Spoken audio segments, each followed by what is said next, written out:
Good morning, Pittsburgh. Welcome to Pitt to the Point, live from the state-of-the-art Pitt Studios. I'm Andrew Mundy. And I'm Maggie McLeod. Another beautiful day in Pittsburgh. Thank you all so much for tuning in this morning.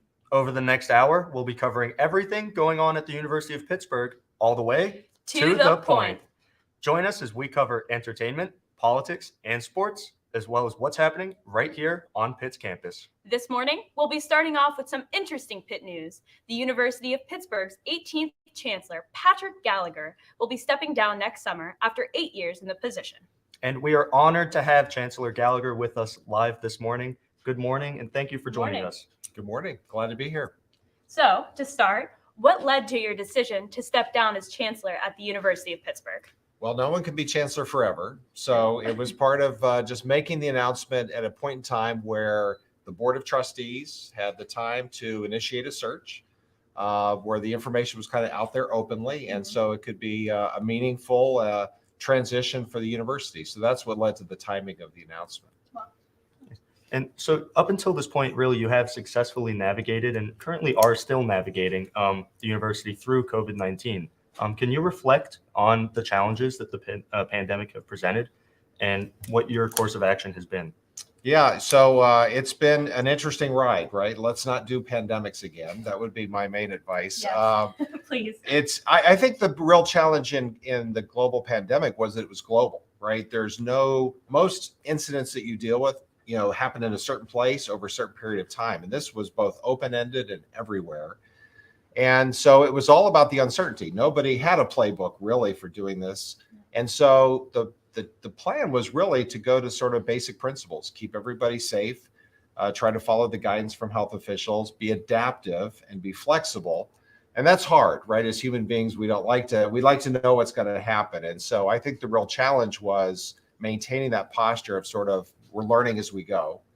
And how do we continue to sort of adapt on the fly to something that none of us have experienced in our lifetime? Yes, definitely. It's definitely thrown some challenges, but I think we've all handled it very well at Pittsburgh, so I'm very glad. Did great. Yes. And what was the most challenging aspect or situation of your time as Chancellor?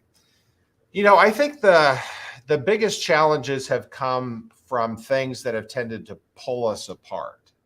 That's always the hardest thing. This is a community-based activity, being in a university. And so, whether it was, the trauma of the pandemic, Tree of Life, political, divisiveness, those are the things that are most difficult. And of course, conversely, I'm most proud when we come together to sort of respond to these things.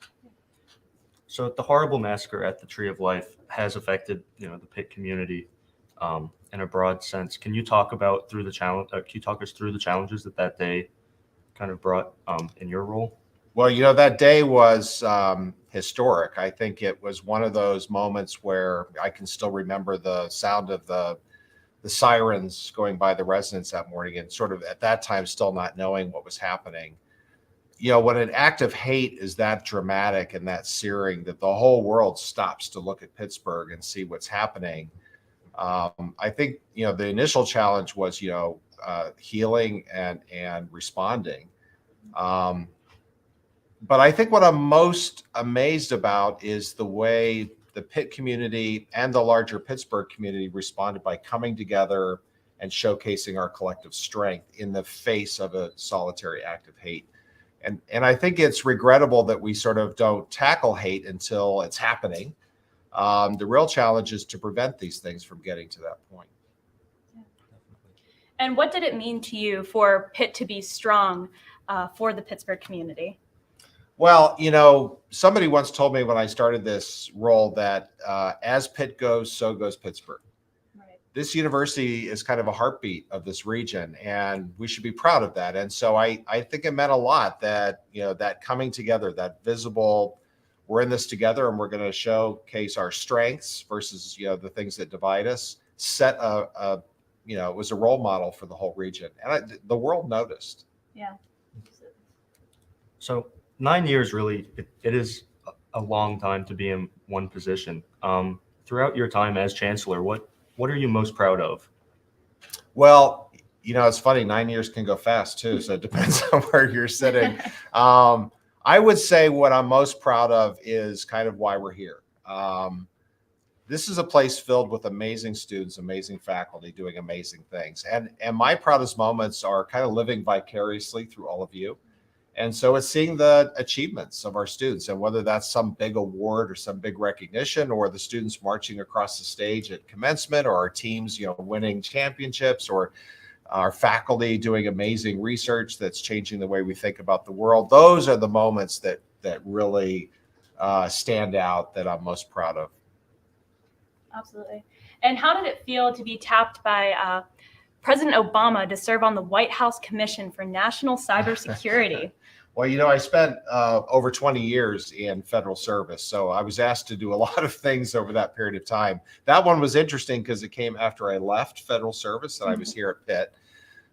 The truth of the matter on that one is that I had been involved coming up with the idea to do that cybersecurity commission. So it wasn't too surprising when they turned around and then asked me to serve on it. Absolutely. But it was, anytime you're asked, it's a way of sort of giving back to your country and sort of contributing your talent, your time on a problem that's really important. In this case, of course, protecting our country from the threat of cyber attacks. That's incredible. An incredible honor, too, to be able to work with them. And then lastly, what did this service opportunity with the National Cybersecurity Commission mean to you? Well, like I said, it's really a chance to work with some of the leading experts across the whole country. That's always amazing, right? You're with an amazing group of people, but you know that you're working on something that's of critical importance. And that always kind of grabs your attention, right? The stakes are high, and it's a way of serving something that's bigger than us. Yeah. Well, thank you so much for joining us today. We really appreciate you coming out. Enjoyed being here. Thank you. Thank you. Thank you again, Chancellor. We now move on to the political front, where our political reporter, Josh Byrne, has sat down with Attorney General of Pennsylvania, Josh Shapiro, to discuss many of the topics on his agenda as he is currently running to be state governor. Josh. Thanks, Andrew and Maggie. Well, as Andrew just alluded to, I had the amazing opportunity to get to speak with a gubernatorial candidate who's actually the front runner going up against 9 Republican opponents. During our conversation, we spoke about the legalization of marijuana, closing the wealth gap, abortion rights, as well as voting rights. The following video encompasses Shapiro's thoughts on these topics. What we know with certainty is that the legislature will continue to put bills on the desk of the governor that would either outright ban abortion or severely limit it. And I've been very, very clear that I would veto those bills. I support a woman's right to choose.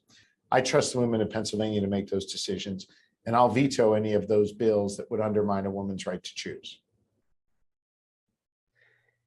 As governor, my first appointment will be a pro-democracy Secretary of State. That's the official who is charged with overseeing our elections.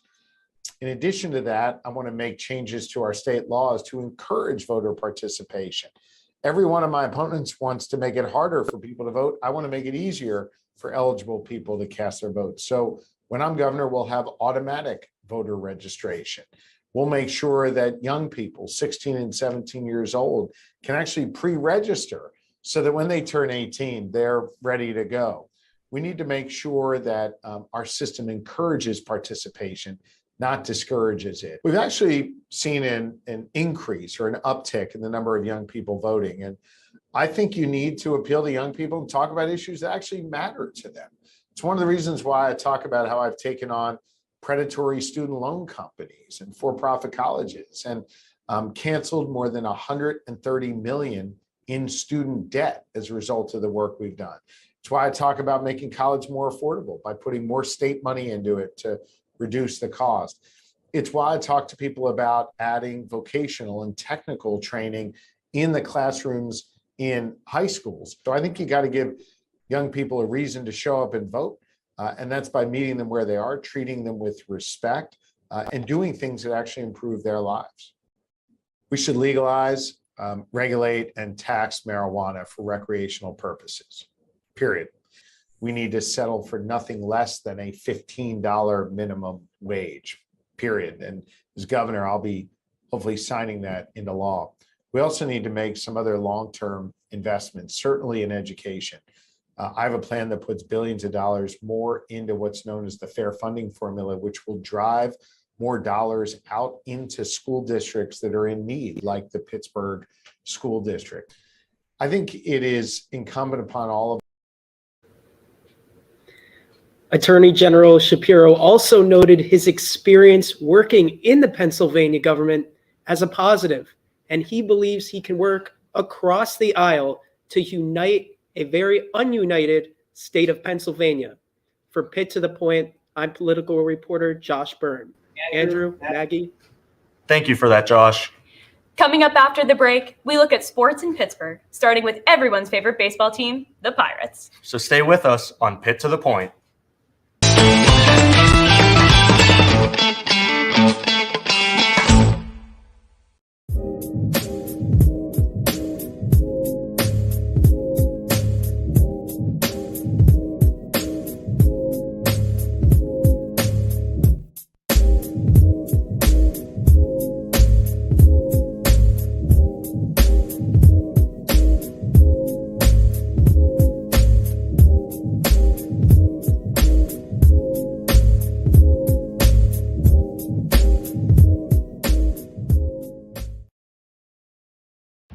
They come here, forged in the spirit of change, pushing to answer the questions, and then questioning the answers, embracing each challenge as fuel for reinventing the world. Because here, leadership, courage, creativity, innovation, and progress are always in progress. The University of Pittsburgh, forge ahead.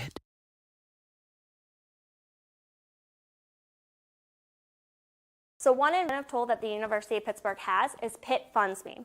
So Pitt Funds Me is for outside scholarships that you can review and apply for as well. There's 8,000 plus scholarships on that website. These scholarships have been vetted as good and reliable resources, so you can guarantee that these are not resources that are trying to steal money or trying to scam you in any way. Any student has access to this, even admitted students who have not deposited yet. When you go into your my.pitt.edu, you'll want to search in the Ask Kathy box, Pitt Funds Me, and make sure instead of an S in Pitt Funds Me, you're going to put a $sign. That will allow you to go into the portal to be able to look at all the outside scholarship opportunities that fit your specific profile. They will ask several questions. You do not have to answer all questions or any questions if you don't want to, but the more questions you answer, the more opportunities that become available to you to apply. H2P is short for Hail to Pitt, our Panther fight song, but we also use it to express just how much we love it here.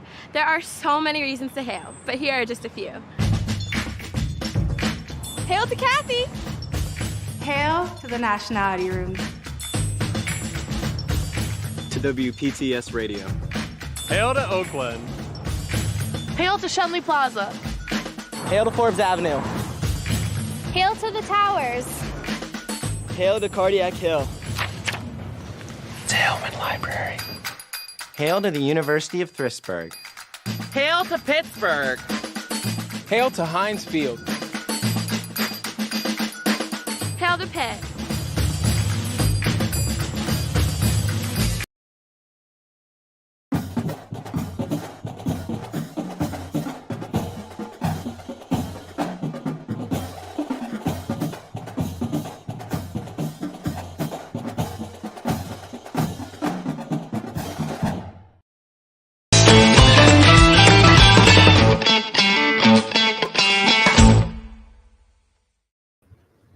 Hello and welcome back to Pitt to the Point. The Pittsburgh Pirates have won 3 of their first 6 games in this young season. Now coming live from PNC Park, we go to David Altman to get us all up to date on the Pirates' revamped roster and what to expect from them this year. David? Thanks, Andrew and Maggie. I'm here at PNC Park today because it's a rather special and meaningful day around the MLB for players and fans. It is the 75th anniversary of Jackie Robinson Day. To commemorate the all-time great, all players wear 42, which was Robinson's number during his tenure in the MLB, retired league-wide in 1997. With us today, we have an interview with Branch Rickey III, interviewed by Fidel Anderson. Branch Rickey III is the grandson of Baseball Hall of Fame manager Branch Rickey, the creator of the farm system that led to the creation of the minor leagues, and most importantly, the general manager who signed Jackie Robinson to the Brooklyn Dodgers back in 1997. Branch Rickey III had a very close relationship with his grandfather, the famous and beloved Branch Rickey. Rickey is most famous for his baseball management and business talents alike, famously breaking the color barrier in 1947, signing Jackie Robinson to the Dodgers, and more close to Pittsburgh fans, signing Roberto Clemente to the Pirates in 1955. But what his grandson remembers about him the most was his vivid personality. He was contagiously fun every hour of every day. I never knew him to be anything but fun. He could light up the most mundane, and I don't care what subject it was. He was just electric to be around. He was as vivid and as intense and as active and as contagious and as dynamic. He was more dynamic than anybody else I knew, and he was in his 70s. And everybody around him acknowledged that he was the dynamic person. He was 70, and I knew him for the next 13 years. And he was the dynamic person. Imagine that. He was always the most mentally. He didn't need to be standing up. He was the most dynamic in the room. He commanded the room sitting. Rickey III had an illustrious and fascinating childhood growing up under the man who ESPN named the most influential figure in sports of the 20th century. However, Rickey III remembers meeting a special someone the most and hearing about a particularly special trait from one of the greatest baseball players of all time from his grandfather. I had the interesting experience of interviewing a scout named Clyde Sutworth.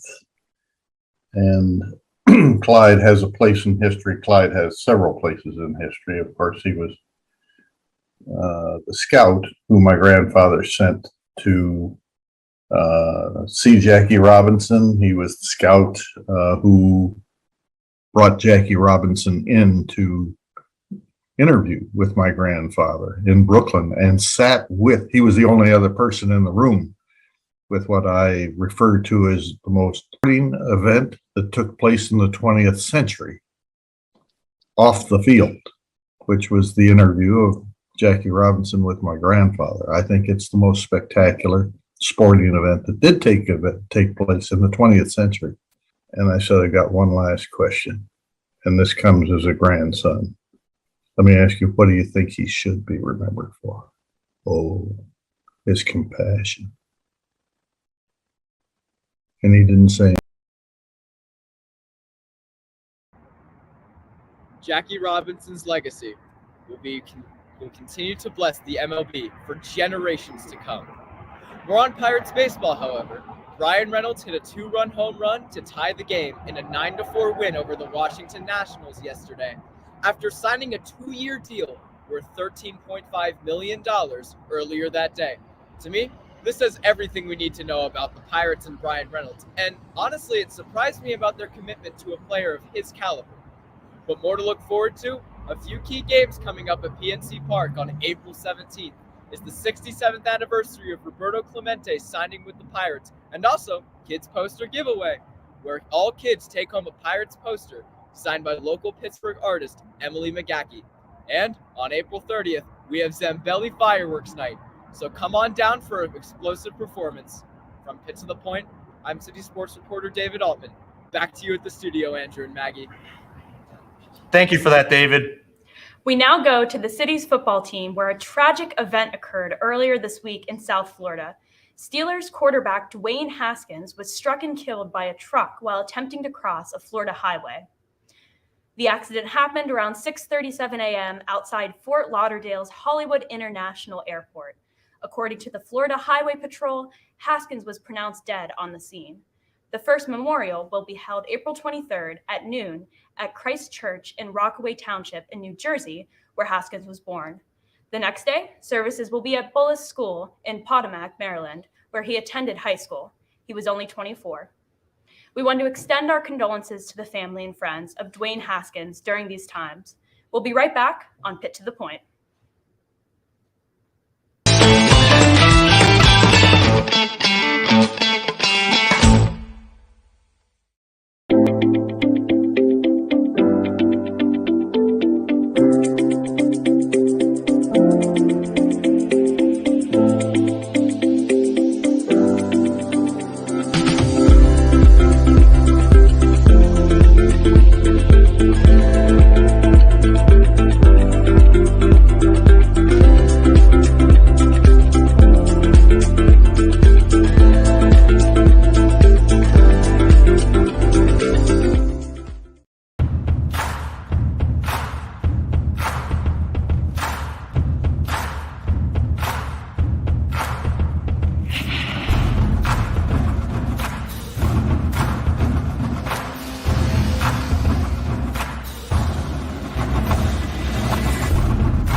They come here, forged in the spirit of change, pushing to answer the questions, and then questioning the answers, embracing each challenge as fuel for reinventing the world. Because here, leadership, courage, creativity, innovation, and progress are always in progress. The University of Pittsburgh, forge ahead.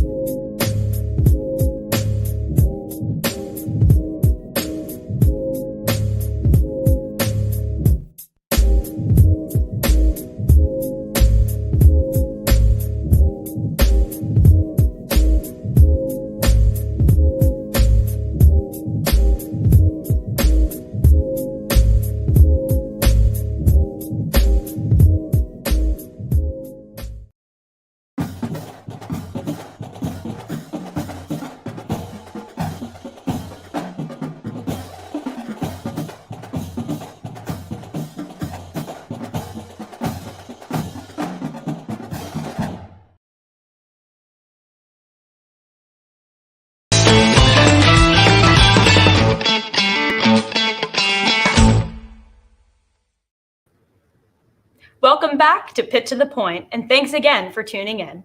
The University of Pittsburgh was raising the roof last weekend with the annual dancing and singing competition called Greek Sing on April 9th. Greek Life joined in this event to not only win, but also to fundraise for a great cause.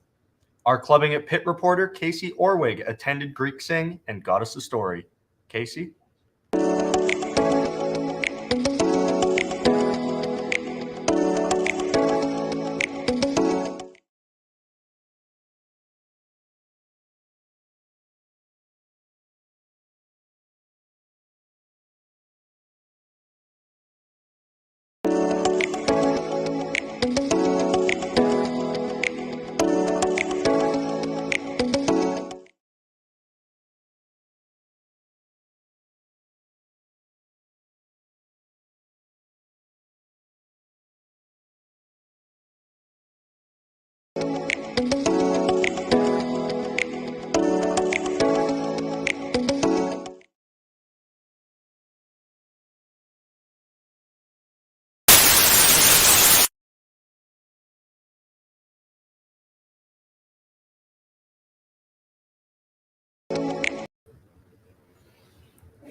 It looks like we had some technical difficulties with that story. But as we can see, Kappa Kappa Gamma and Phi Delt won this year. And we want to give a special congratulations to our medical reporter, Sarah Signano, who is also a part of this talented Greek crew. For sure. Yep. So now moving on to sports, multiple Pitt sports are ramping up in preparation for their upcoming seasons. We now go to our Pitt sports reporter, Tori Pushman, for a recap of the football team's spring blue and gold game that took place this past week. Tori? Thank you. Gold beats blue 10-7 in last Saturday's blue and gold football game. While low scoring, nobody was hurt in the affair, an improvement from last year. In addition, aiming to fill the hole being left by Heisman finalist Kenny Pickett, quarterbacks Keaton Slovis and Nick Patty duked it out, trying to put on a strong showing for coaches and fans. All right, so we are here in Heinz Field. The first quarter has just ended. It's quite an atmosphere here. It's just everybody's having fun. Everybody's enjoying it. Really, there is the competition here between Patty and Slovis on quarterbacks, and Patty has really had a good first quarter so far. We'll see if Slovis can match that energy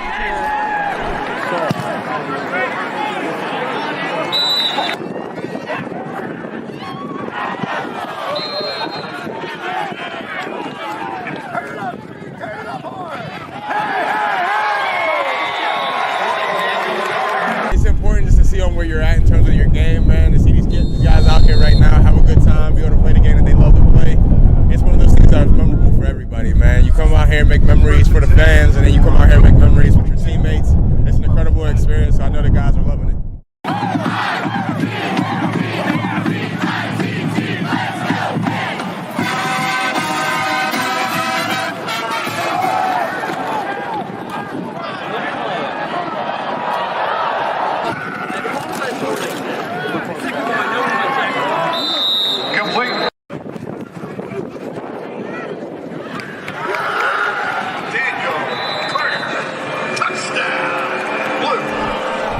Gold game has just ended. Sam Scarton missed a field goal from around the 30, so it would have been about a 48-yard attempt, excuse me. And I think it was a good game. I think there were highlights on both sides of the ball on both teams. Both teams had strong moments. Both teams had weak moments. I think both quarterbacks shined, but I think Nick Patty had a better game today. Wasn't picked. So overall, though, it was a great day. I think the fans enjoyed it. The band enjoyed it. We certainly enjoyed it. It was a wonderful game. While the low score may scare some fans, what is important to the players and coaches is the experience on the field and the fact that nobody got hurt. The game will also allow players to find and improve the parts of their game that they didn't catch in spring camp. For the Panthers, this isn't a sign of trouble, but another step on the long journey of title defense. With Pitt to the Point, I am Pitt sports reporter Tori Pushman. Andrew, Maggie, what's coming up? Thank you for that, Tori. Now, you're not going to want to go anywhere. After the break, we'll be hearing from our Medical Minute covering Pitt advocates as they have been invited to the White House. Stick with us to see how they earned this invitation. And after that, we'll hear from our city beat reporter about Governor Wolf's proposal to help our Pennsylvanians struggling financially. This proposal may even help you out at home. Stick around to find out.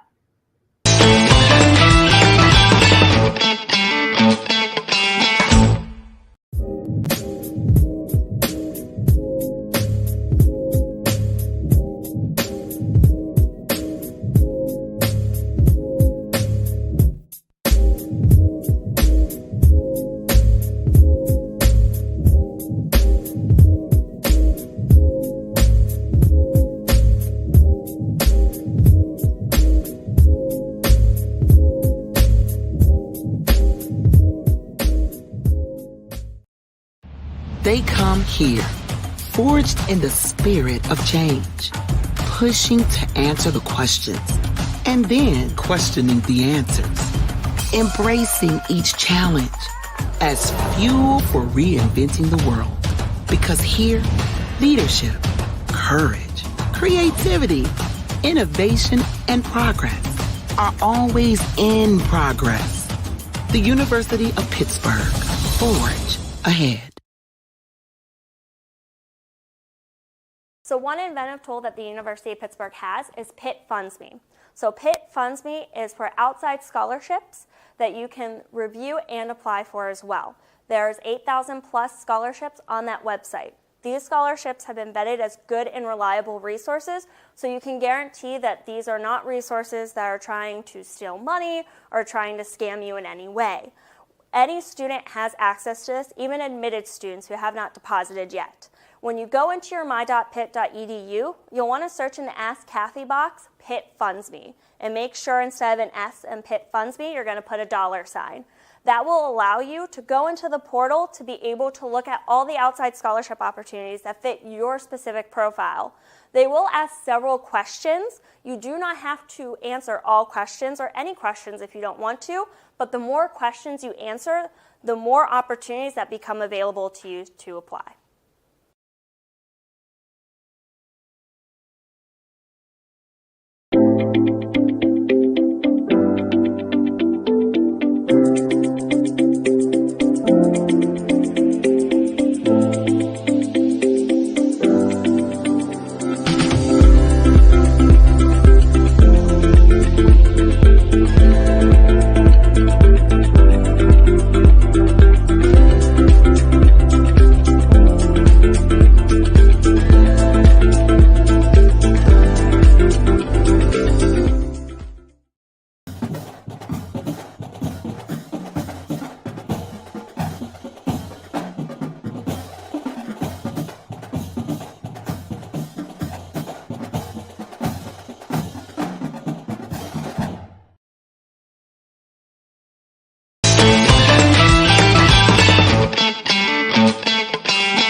Welcome back, everyone, to Pitt to the Point. Hope you're all having a sunny morning. And now on to exciting medical news. As mentioned before the break, an exceptional group of individuals recently got the chance of a lifetime to attend a very special occasion. We had our own medical reporter, Sarah Sirignano, to cover the story. Sarah? Thanks, guys. A few weeks ago, 2 Pittsburgh public health advocates received shocking invitations to come see the signing of an executive order at the White House. I sat down with Amy and Adrian to get their perspective on that exciting event and the future of affordable care in this country. So I've been in healthcare actually since high school in one form or another, from doctor's offices to health systems, hospital, national organizations, worked for managed care companies, behavioral health companies. And in 2017, I was diagnosed with breast cancer. It was a very, very early stage, but I didn't really know that at the time of diagnosis. And at that point, I sort of realized life is fragile and I wasn't doing what I was passionate about.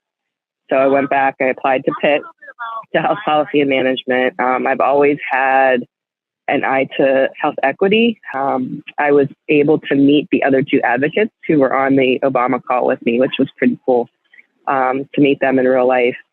And we were probably 3 or 4 rows back from the podium, because in front of us were all Congress members, staffers, cabinet heads. So it was sort of this phenomenal who's who of the political scene and the advocates who pushed for the ACA.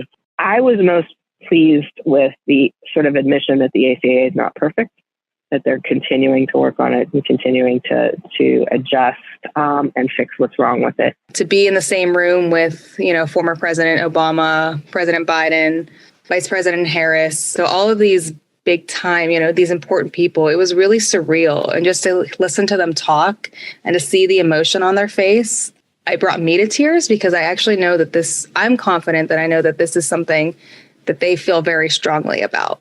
And that makes me feel good as, a healthcare provider and as a person with a chronic disease. I know that this administration is going to fight to make this happen and keep fighting in the future, hopefully. And I'm hoping, while we may never get to a single payer system, that we get to something that at least everybody in the country is guaranteed access to some basis of services.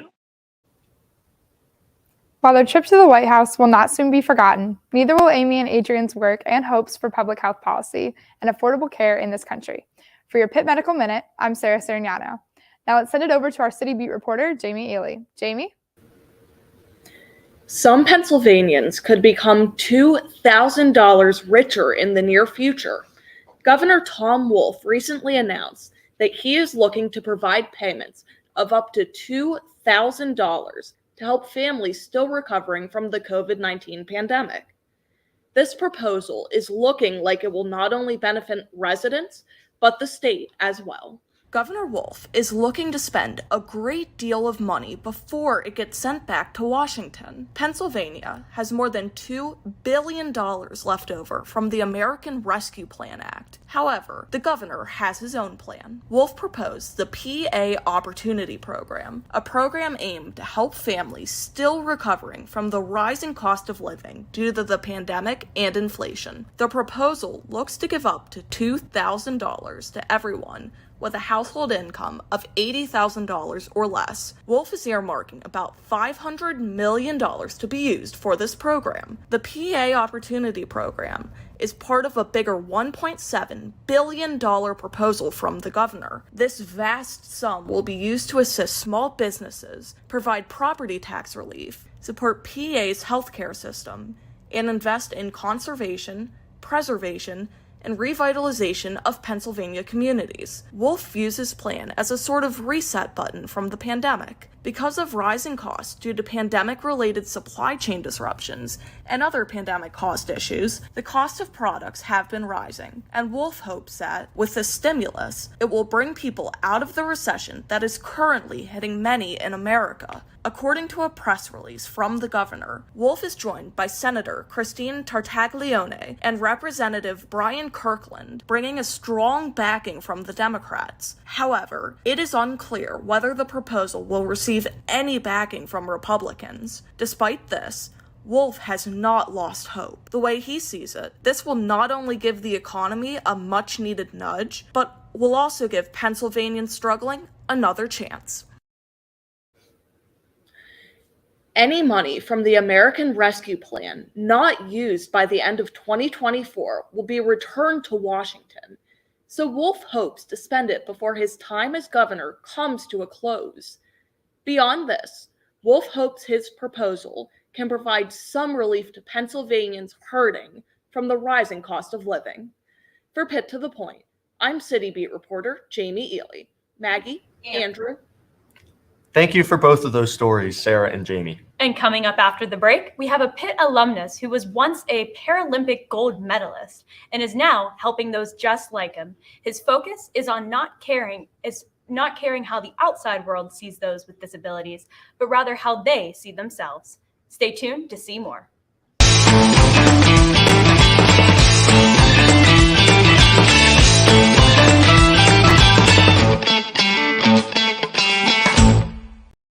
The University Store on 5th is more than a college bookstore.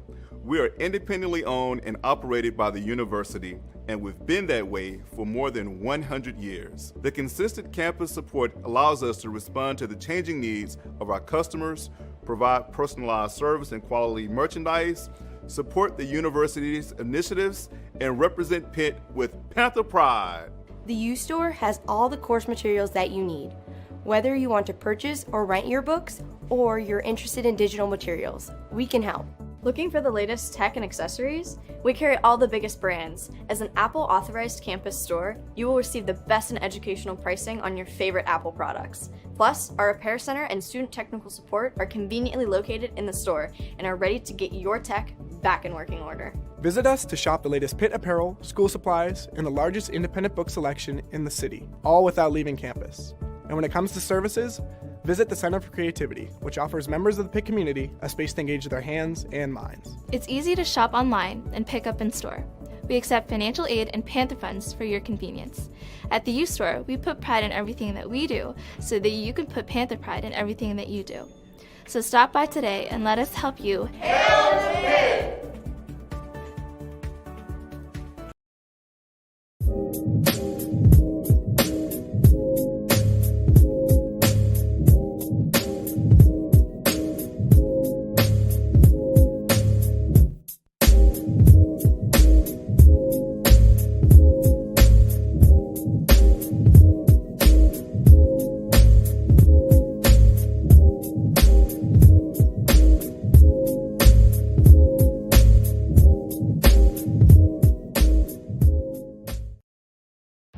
They come here, forged in the spirit of change, pushing to answer the questions, and then questioning the answers, embracing each challenge as fuel for reinventing the world. Because here, leadership, courage, creativity, innovation, and progress are always in progress. The University of Pittsburgh, forge ahead.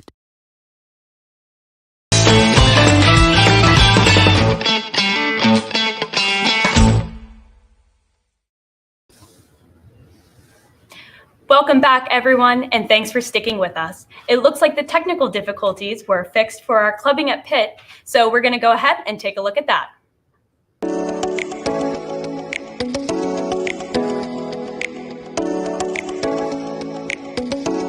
After many months of preparation, Pitt's sororities and fraternities finally got to battle it out on the big stage this past Saturday, April 9th.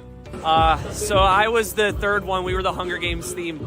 That was more adrenaline than I've felt for anything in a long time. It just felt really good to see the fruits of all our efforts come together.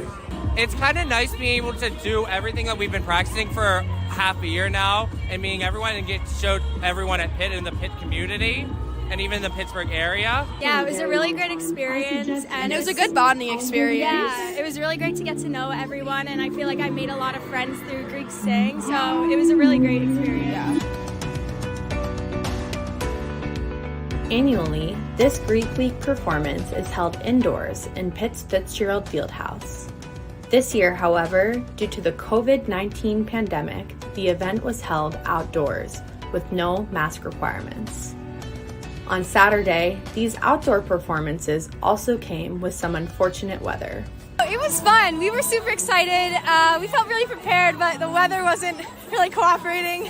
It was really painful because the snow was like hitting us, but it was fun. It was fun. We were in the cathedral beforehand, just kind of waiting it out, and then we came out. We just caught the last one because we were back in there just kind of recuperating, but it was fast and it was fun. It was weird looking out on the crowd because I thought I'd see individual faces, but it just looked like a sea of people. It was pretty nerve-wracking leading up to it, but once you step on that stage and do the first move, you just like basically go into like tunnel vision. You're like, I know everything that I need to do. I'm gonna leave it all out there, and it's just so much fun. Yeah, I blacked out. I don't really remember it, but I had fun. I know that. I remember when I was like a freshman seeing people do this in my frat, and I'm glad I did it, man. It was kind of like, I like doing things that make me uncomfortable because on the other side of uncomfortability is comfortability, and this was that. I was up on a stage, I got to dance. I learned that dance is like hard, and it's hard to learn an organized dance like that, but it was cool.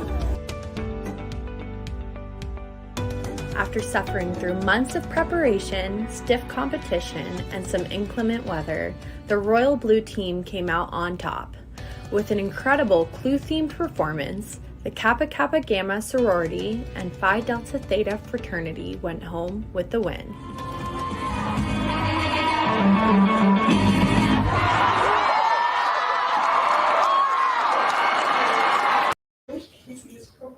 Thank you, Casey.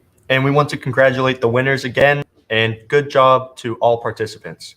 Now, moving forward, our alumni spotlight this week features an incredibly talented individual that continues to break boundaries and push the limit, a Paralympic gold medalist who now works with UPMC.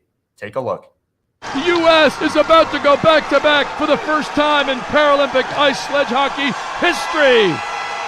My name is Dan McCoy. I graduated from the University of Pittsburgh in 2017. I'm a personal trainer now at UPMC Mercy. This time, 8 years ago, I won a gold medal in Sochi in the Paralympics. Lori, doing well, how are you? Good, here you do. 3 years after the Paralympics in Sochi, now it's kind of time to shift focus and figure something else out. That's kind of when my connections with UPMC and the adaptive sports world in general started happening. Got the idea from my brother, actually, and talking to my parents, they were saying, well, you got your gold medal. You're still playing sled hockey, but not as intense. from your experience, kind of what can you use from your experience to help people with disabilities get more out of life and lead healthier lives. Because oftentimes people with disabilities not only are seen as being inferior or weaker, they see themselves as that as well. And that's kind of where I want to focus a little more. Is I don't care what the outside world says about people with disabilities. You want to shift the focus of what the person says to themselves. It's good. Seems like you're taking all the proper, precautions and healing up. Yeah, you look good. Thank you. Really good. There still needs to be more done in terms of showing that adaptive sports and fitness can be way more beneficial for health and wellness. I don't usually mention it unless they say, have you tried any adaptive sports or have you done anything? I am always quick to try to get people into sled hockey.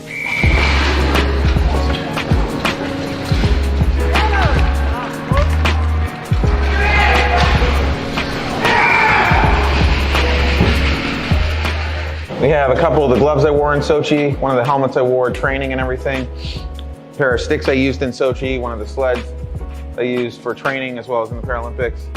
A lot of memories with this equipment here. It's even cooler to have, there was some people who came in here a couple minutes ago, right? And it's a pretty cool feeling that maybe be inspired to chase their dreams. And extremely honored and blessed to have the opportunity, but wouldn't have been able to do it without my friends and family, so. Daniel McCoy is currently a personal trainer at UPMC Mercy after winning his Paralympic gold medal 8 years ago at the Sochi Games. We want to thank Jamoke Davis and the University of Pittsburgh Department of Communications for producing that inspiring story. And that's not the only incredible Pitt alumni we're covering this morning. 2 Pitt alum filmmakers shared their talent by hosting a workshop and screening of their hilarious documentary, Body Slam, Revenge of the Banana. We had our Pitt Beat reporter, Chase Murphy, covering the story. Chase? Thanks, Becky and Andrew. This past Saturday, the Pitt Film Studies Program and Pitt and Hollywood Club hosted 2 Pitt alum filmmakers for an interactive workshop and screening of their documentary about semi-pro wrestlers and an angry banana. Trust me, it makes more sense when you watch the film. John Paul Horstman and Ryan Harvey, both Pitt graduates, have gone on to have successful careers in the film industry. They were close friends in college, and their friendship turned into collaboration when they decided to team up to co-direct Body Slam, Revenge of the Banana, a documentary about semi-pro wrestlers in Seattle, Washington, and a man named Paul Richards, who dresses as a banana for his wrestling alias. The comedic story quickly becomes serious when the government gets involved in the wrestlers' lives. John, Paul, and Ryan told stories and gave insider industry advice at a workshop in the Cathedral of Learning this past Saturday before a screening of Body Slam, Revenge of the Banana was shown at the Frick Fine Arts Building with an accompanying Q&A session afterward, where the duo explained some behind the scenes of their film. This is a comedy documentary, I want to warn you, so it's a kind of a different thing than you're ever going to see. So it's really great to be able to share this with the city that kind of nurtured us into adulthood, I guess. And, any questions you guys have afterwards, we'll talk, and hope you like the film. The biggest lesson of this movie is, I had never made anything on my own before besides short things, I think the greatest education for both of us is how to take something from the idea stage all the way to the final mix, getting the songs, learning every step of the process. Just go out and make a film if you want to be a filmmaker. After working on Body Slam, the pair have continued to work on many high-profile projects. John Paul is an editor who has worked on many big-budget Hollywood films like The Assassination of Jesse James and is now the main editor of Billie Eilish's music videos, with Billie having just won an Academy Award for Best Original Song. Ryan Harvey is a producer and production coordinator who has recently worked on films like Studio 666 and Coda, which also just won the Academy Award for Best Picture. We wish them all luck in their future endeavors, and I'm Pitt Beat reporter Chase Murphy. Back to you, Maggie and Andrew. Wow, Pitt really is home to some talented and creative folks. Stay with us to get your Pitt news after the break. We'll be right back.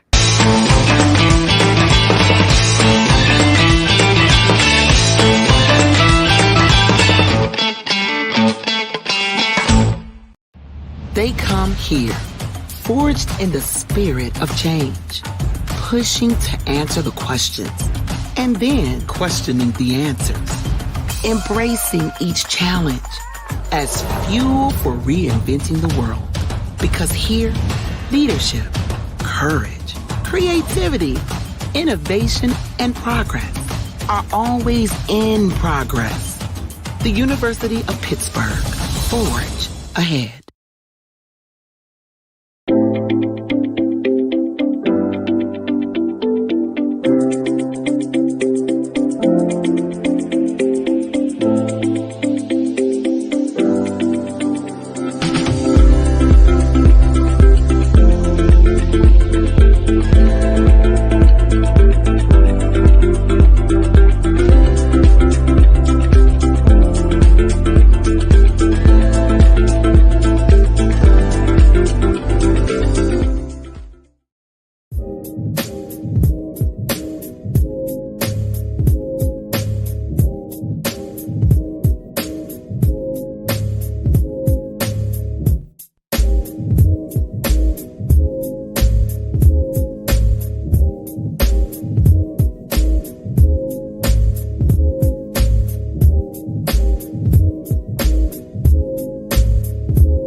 H2P is short for Hail to Pitt, our Panther fight song. But we also use it to express just how much we love it here.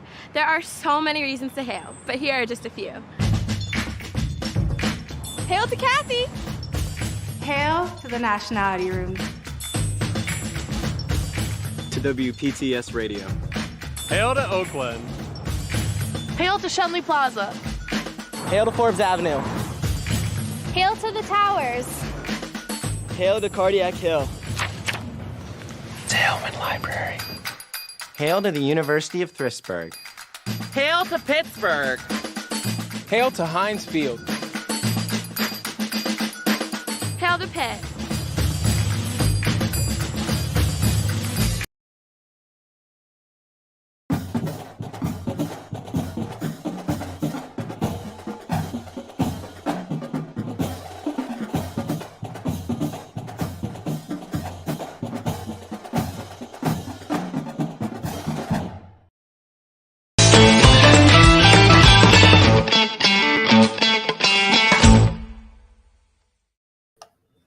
Welcome back to Pitt to the Point.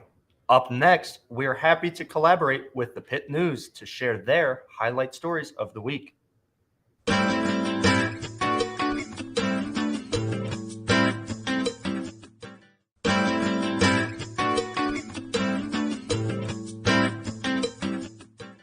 On Monday, Chancellor Patrick Gallagher shared with students that he is stepping down from his position following the next academic year.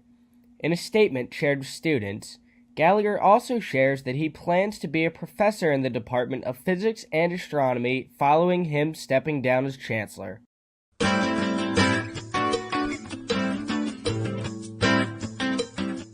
Pitt SGB announces a delay in a planned program that would grant student organizations private PNC bank accounts and provide them more flexibility in using mobile payments and access to a debit card. The goal of this program is to provide student organizations with a more streamlined experience while capping the university's ability to manage their funds.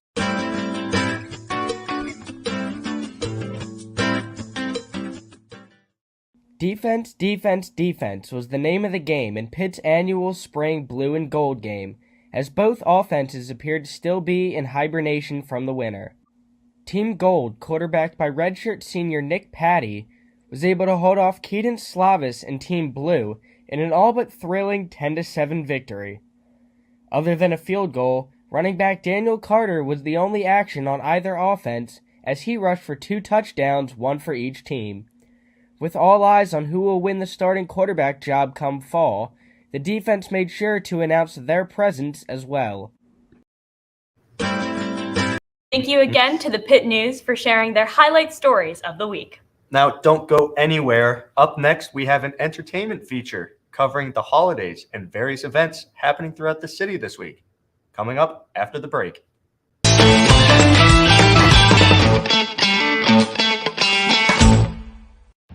They come here, forged in the spirit of change, pushing to answer the questions, and then questioning the answers, embracing each challenge as fuel for reinventing the world.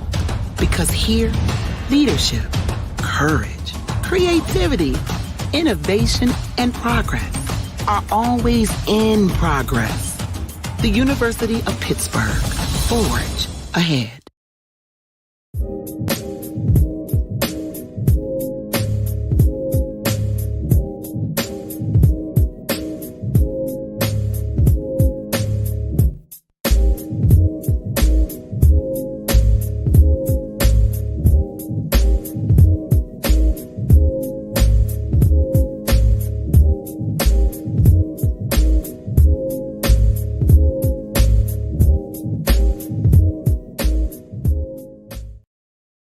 So one inventive tool that the University of Pittsburgh has is Pitt Funds Me.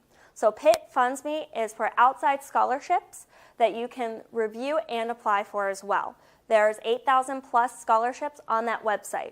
These scholarships have been vetted as good and reliable resources, so you can guarantee that these are not resources that are trying to steal money or trying to scam you in any way.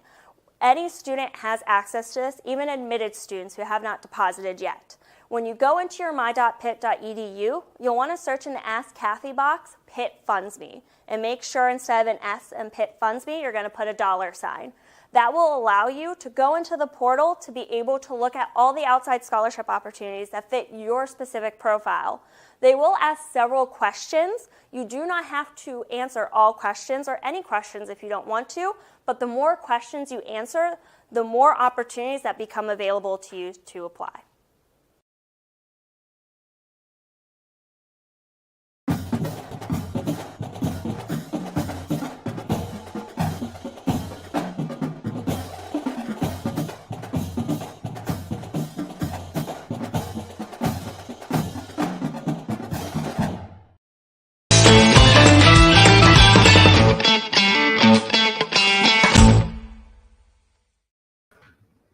Hello and welcome back to Pitt to the Point. We hope that all that are celebrating Easter or Passover starting this weekend are ready for all of the events coming up in the city. Yes, Pittsburgh does not shy away from celebrating the holidays. There's more to do than just painting Easter eggs this weekend. With an abundance of fun shows, brunches, and more, there's something for everyone. We had entertainment reporter Molly Hunter to cover this weekend's upcoming special events. Molly? Now, for some of us, it is a holiday weekend here in Pittsburgh. With Passover and Easter festivities being held all throughout the city, let's take a look at some events that are happening around campus. Both Chabad at Pitt and Pitt Hillel held an array of events this past week leading up to Passover.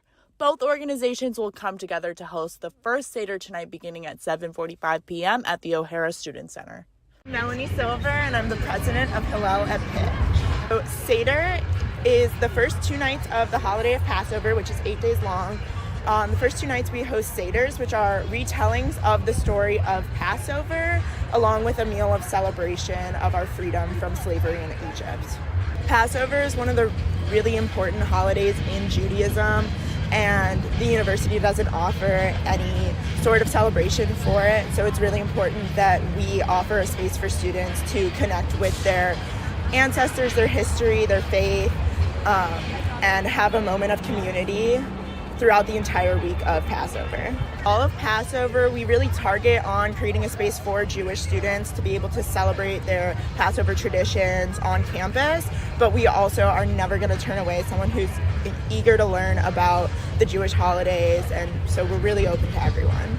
More information can be found for this event at www.hilleljuc/pittpassover.com. Now, if you're looking for somewhere to spend your Easter weekend, both the National Aviary and the Pittsburgh Zoo will be hosting Easter brunches. Phipps Conservatory will be concluding their spring show, Sunshine and Rainbows, this weekend as well.